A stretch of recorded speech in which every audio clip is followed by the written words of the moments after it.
All right, here we are at the Cape Ann YMCA. Why don't you guys introduce yourselves?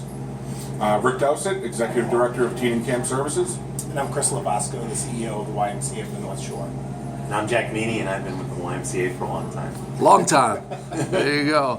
What are we here to talk about today? Good. Well, Joey, thanks for having us here and letting us talk a little bit about the YMCA. Rick Dowsett has been with our YMCA for 32 years. I'm really fortunate to have Rick here, and Jack Meany has been with our YMCA since 1984. Incredibly thrilled to have these guys with me today to talk about the YMCA. I know a lot of people have a lot of questions about what's going on at the Fuller site here in Gloucester, and we're excited to talk about that. We're excited to talk about our partners who are involved in that. We're excited to talk about the process, and we're really excited to talk about the impact that Y can have in this community if given the opportunity to go to the Fuller site where it's so accessible to the whole community. So I think I'll start off by turning over to Rick and talking about the impact that he's had here, and then we'll talk to Jack about the project in detail. Sure. I think just generally over the years, we've been able to do a lot of things here at the Cape Ann YMCA at 71 Middle Street.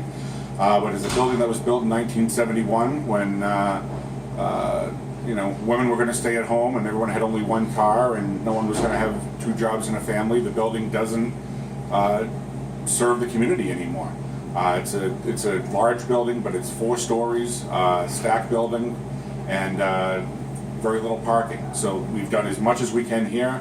The Men's Executive Health Club has been turned into the Co-Ed Fitness Center, and we probably used every nook and cranny as far as trying to build out program space. We moved into next door for child care, preschool child care, after school, summer learning loss. New facility 10 years ago around the corner for the YMCA Teen Center. But as far as it goes here, it's time for us to grow and get a little bit bigger. And the opportunity came up at Fuller, and I think it's a fantastic fit, and hopefully we'll move forward with it. Would definitely open up some parking for downtown businesses, wouldn't it? It would, at 9 a.m. Right. At 9 a.m. I think one of the things also, and there's a lot of opportunity what this building could be.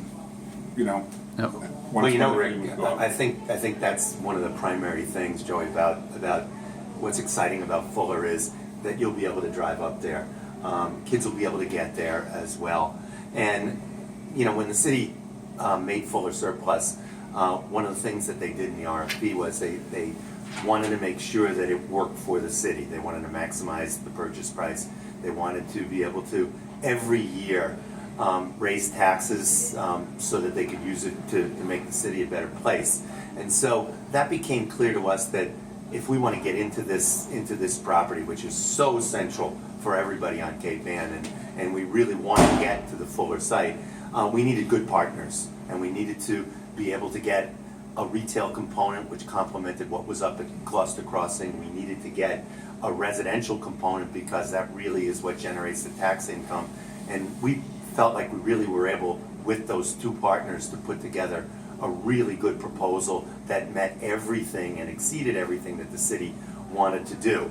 At the same time, it allows us the right amount of space for a real full facility Y, like in Beverly, like in Ipswich, like in Marblehead that we've done recently. And those Ys have really become the center of that community. So we're excited about that. Absolutely. Have you announced the partners, or is that something that's behind the scenes? Well, our main partner in the deal is Windover Construction and Development, which we've done a lot of projects with. And of course, they're building a hotel down in the fort. Well, everything they've done has seemed to flourish and be successful. So They're high quality. Yeah. High quality. Yeah, they're very solid. And then, of course, Sam Park, who did Gloucester Crossing, is our other partner, and that was just a logical step because the idea was to integrate Gloucester Crossing with the Fuller site. And then the last partner was a Dolben company, and they're local as well. They've done some Andover projects and a Peabody project on upscale, rental properties, and so they're going to be the residential partner. So can you explain a little bit about the RFP process and why all these other components are necessary to make anything work? Yes, that'd be great. The RFP process is simple. The city has an asset, and the city is trying to do what benefits the city the most. And so whoever buys that property needs to meet certain parameters of the RFP, and that was a good purchase price, which we offered at 5.1 million. Second was to be able to generate taxable income, and that taxable income will approach $1 million a year, even in the first year. Wow. Taxes to the city. Yep. And then thirdly, it had to be a good entry point to the city. It has to be aesthetically pleasing, and it has to complement what should be at that juncture in the entrance to the city of Gloucester. Joey, that really reflected the non-binding referendum that was done about 2 years ago in November. And it was great for us because the YMCA was able to do what the YMCA is supposed to do. It's a convener in benefit to the community. We knew we couldn't do it alone.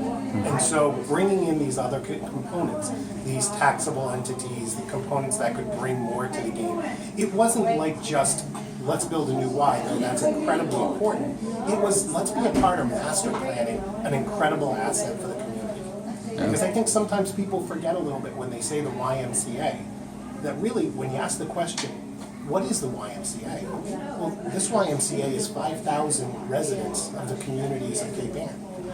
That's what the YMCA is. So when they say the Y wants to, it's always on behalf of its 5,000 residents that we want to see get to 10, because then it becomes that centralized community spot that Jack spoke about and that Rick spoke about. It brings the community together when it's accessible to all.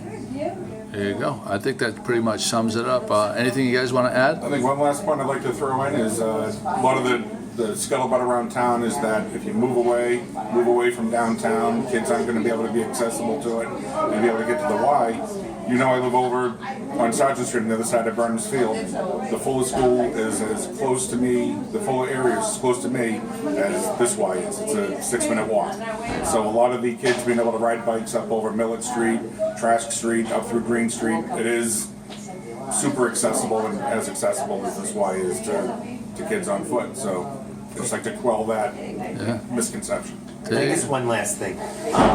The decision we expect sometime in the next 2 weeks. And if you feel strongly about a YMCA and you feel strongly about this project as we do, what we hope is that you'll email, call, stop the mayor, tell her that this is something that you want for the Fuller School. Do it respectfully, please, but let her know that this is important for the community. We'd really appreciate that. Yeah. Well, thank you guys for the time. And Thank you. Thank you. all right. Have a great day, guys. Thanks, Joy.